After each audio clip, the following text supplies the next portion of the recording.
The full moon day of Visakha has passed, and it has been 2,567 years of the Buddhist era, where we count one from when the Buddha attained final Nibbana.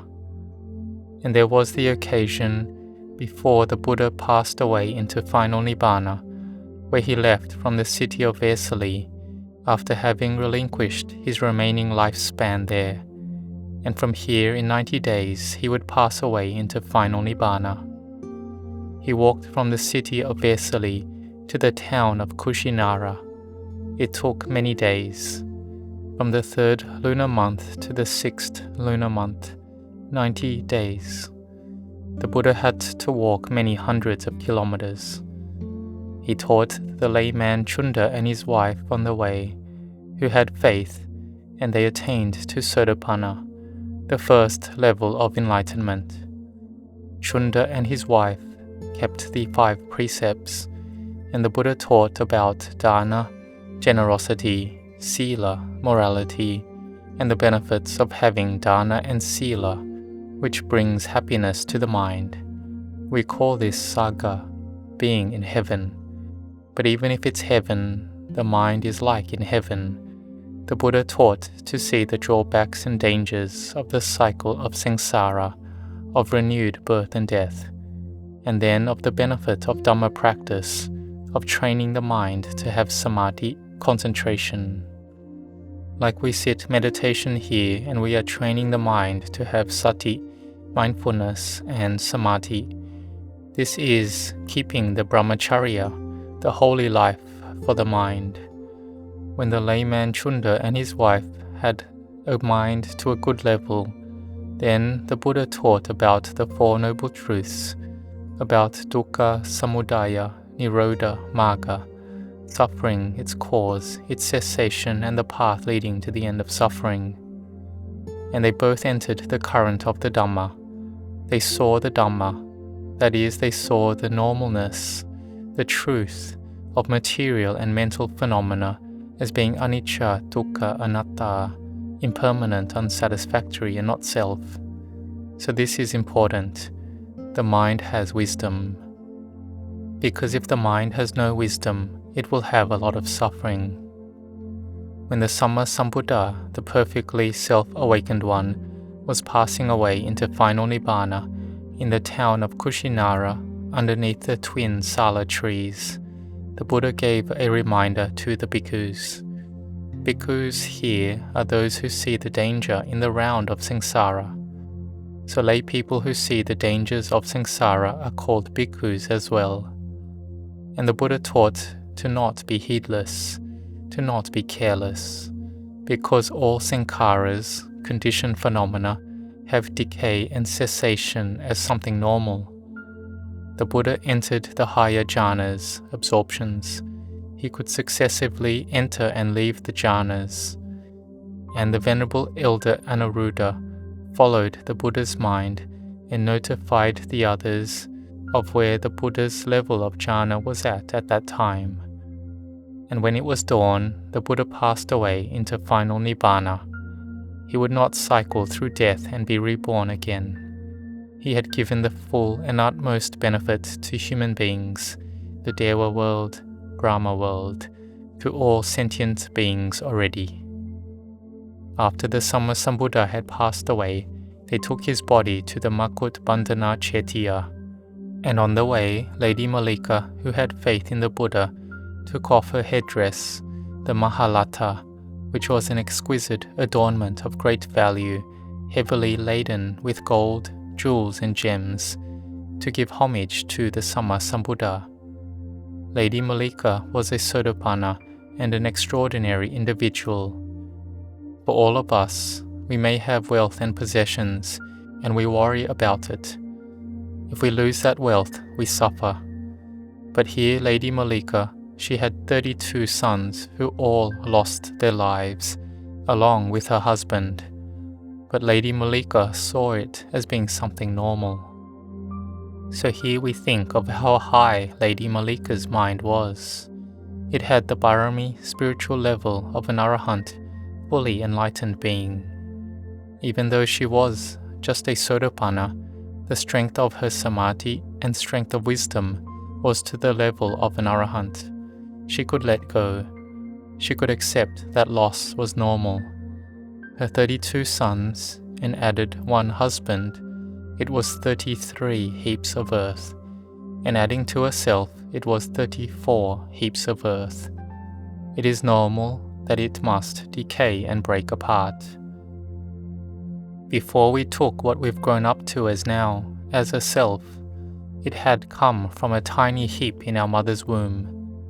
Then it was nourished by food, nourished by water, by air, by the fire element, and it grew and expanded. And ultimately it will shrink back to how it was before. It goes back to the natural elements.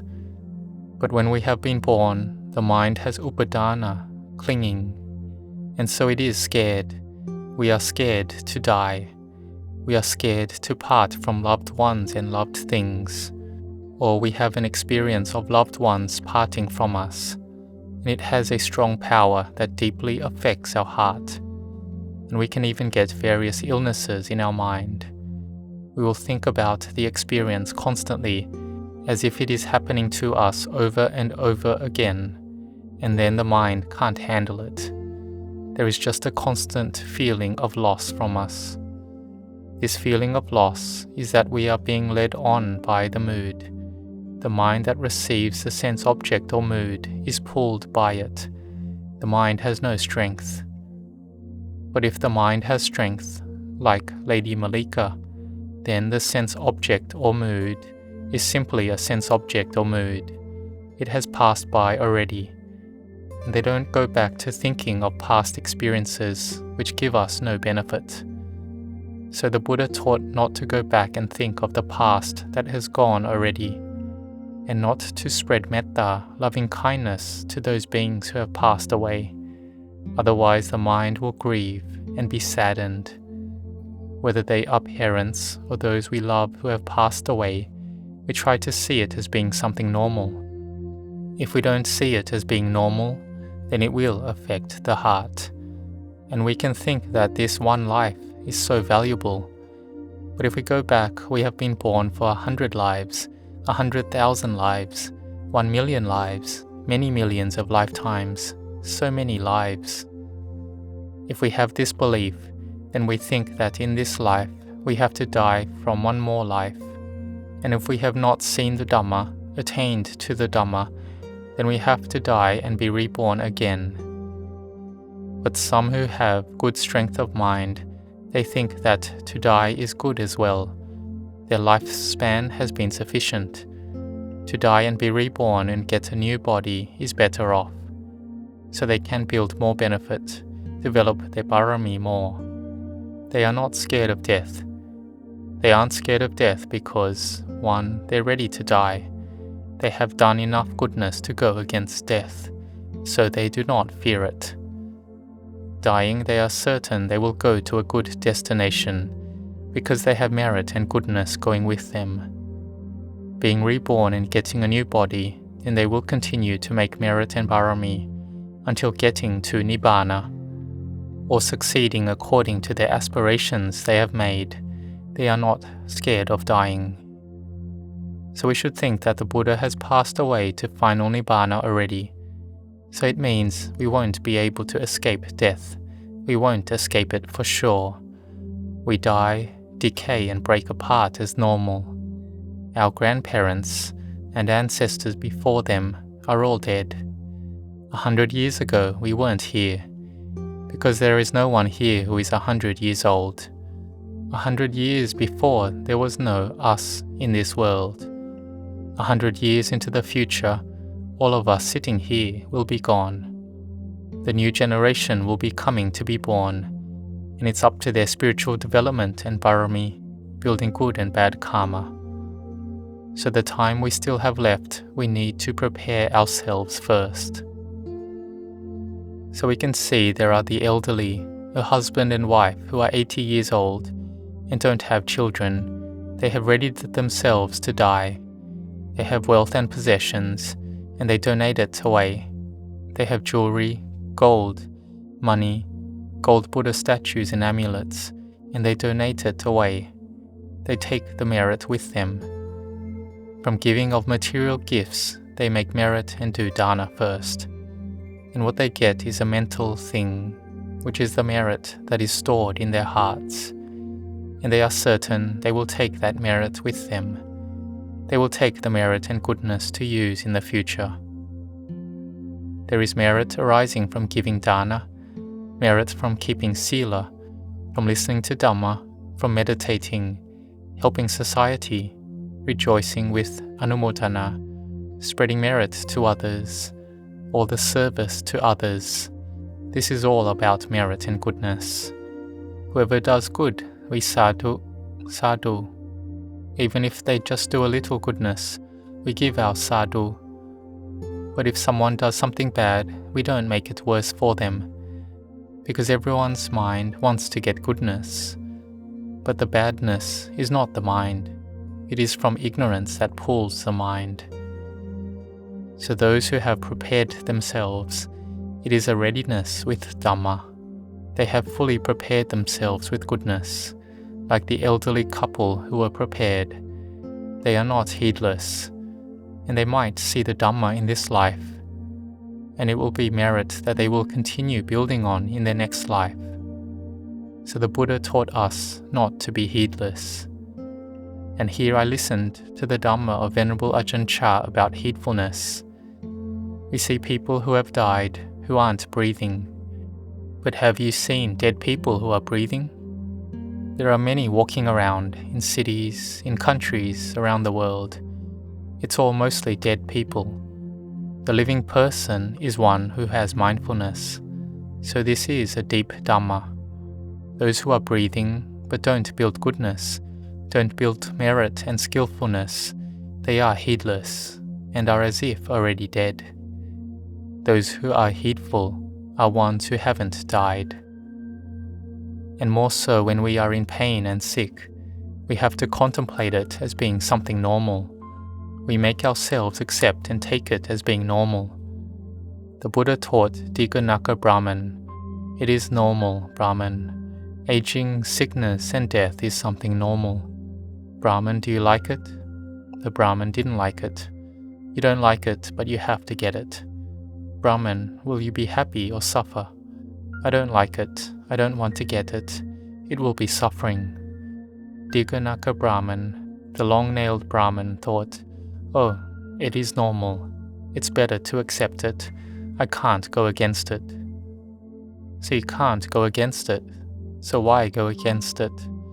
If we cannot go against it, we must accept it. We are tiny, and there's someone big, with a gun or a knife, coming to harm us, and we won't be able to fight against them. If we fight, we will die. So we better give in to it. Aging, sickness and death has great power. No one can go against it. So we give in to it. We accept that it's something normal. We have to be like this. Every person is like this. All beings are like this. So we are at ease. If we don't accept the normalness of this, then we are going against it. That which goes against it is not us. It's the kilesas, the mental defilements. Avijja, tanha, upadana. Ignorance, craving and clinging won't accept it. It attaches to something and wants it to be around forever. But it doesn't go that way. But ignorance, craving, clinging is like that. Being born in whatever life, it attaches to this as being me. This is mine. And then we die. It's like this always. And we are scared of death, but we are not scared of birth, right? However we are born, it is clinging that makes one born. Having liking and satisfaction, it makes us to be born. But ignorance is not scared. It likes it even more. It enjoys it a lot. The more we are attached, the more it likes it. It leads us to be born, and leads us to be scared of death. It tricks us like this. When we have Dhamma, we contemplate it like Lady Malika, or like Diganaka Brahman, to accept it. So they were at ease. It's the way it is. We must die. Accepting like this is called seeing the Dhamma. We are discarding one heap, a heap of elements, a heap of earth. We discard it away. Water, fire, air element, we discard it. And today we will need to add earth element and water element to our body for it to survive. But the day when the cells decay and end, then we need to discard it away for sure. So we accept it as being something normal. It has to be this way. Then we will see the Dhamma. So we have to be established in heedfulness. Contemplate like this. The Buddha has passed away into final Nibbana already on the day of Visakha. So we have to try to give our Dhamma practice as homage to the Buddha. Even if we don't come to the monastery, then at home we chant and practice a lot, make a lot of merit, which is to practice and meditate. It is making our minds peaceful and cool. That which is in the past and buried in the heart, we let go. That which makes our heart be deeply affected, however much it is, we accept it as being something normal. We don't need to be scared. Aging, sickness and death are normal. To die from another life is normal. We should die with acceptance that we have to die. We do not need to be scared of death. Like this, then our mind is at ease. The mind is uplifted. There is rapture and bliss. Because having been born, we age, get sick and die as being normal. Here we will see the true Buddha in our hearts. May you grow in blessings.